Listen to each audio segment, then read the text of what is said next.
優秀国、魔音の実、これらの言葉を聞いたことはあっても獣王子のことはあまり知らない。罪と罰、生と死、名差、これらの言葉を聞くと背筋が凍り、好奇心をかきたてられるのに知る取っかかりが見つからない。不気味で秘密が多く聖者は入るべからず。果たして獣王子は敵か味方か。なぜ普段は気配もないのに唐突に現れるのか。ここで朗報だ。皆さんの声はちゃんと届いている。聖館を旅する仲間として皆さんに寄り添うことこそ私たちのモットー。詳細は伏せるが、並々ならぬ努力を経て今期の一手請求は神秘的な泉州の半眼、その独占スクープ第2弾を皆さんにお届けする。頼れる人の代名詞、半眼の模範カンアだ。カンアは調和の運命を歩む物理属性のキャラクターだ。彼女のように世間から離れながらも人の心を持った半眼は珍しい。孔、佐、慶、門のうちカンアは門を担っている。彼女は獣王子の棺の中で夢占いを通じて魔音の実の記憶を読み、明朝天筆で業を書き判決を下しているらしい。通常攻撃はこの明朝天筆を使い、指定した敵単体に自身の攻撃力に応じた物理ダメージを与える。もし罪が重くてもカンアの冷酷さを責めてはいけないぞ。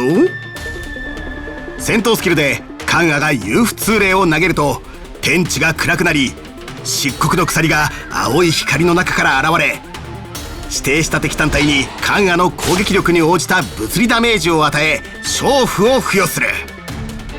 味方が娼婦を持つ敵に通常攻撃、戦闘スキルまたは必殺技を2回発動するたびにスキルポイントが1回復する。この効果は一定回数触発すると消え、複数の敵に娼婦が付与されている場合、最後に付与された敵にだけ有効になるんだ。あまりにも実力がかけ離れていて効果発動前に娼婦を持つ敵を倒しちゃうかもしれない。心配ご無用。もし消える前に回復したスキルポイントが1以下だった場合、娼婦はさらにスキルポイントを1回復するんだ。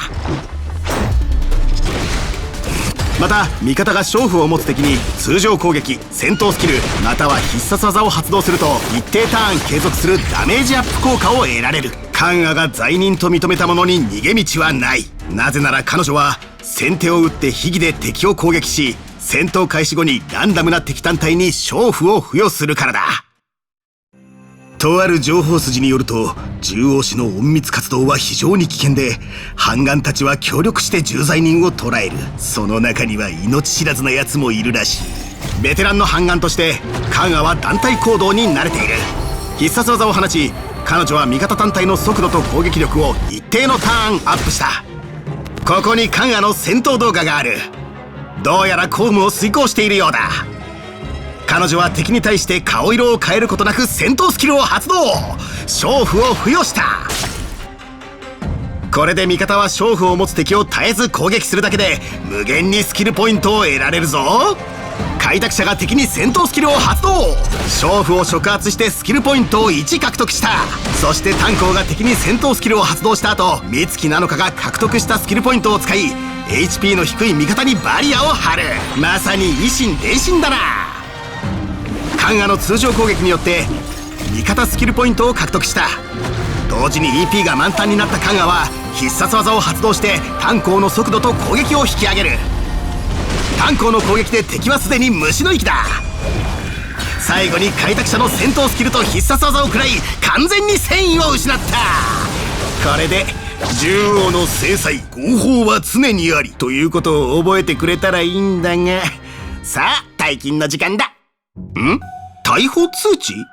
機密漏洩により隊長ネットで位置を特定した名査が現場に向かっています。詳細は獣王シストームで検索、もしくは先週オフィシャルをフォローしてご確認ください。13時までに罰金を支払うことで本措置を取り消すことができます。振込先口座名義散歩コースキー、今すぐ振り込みます。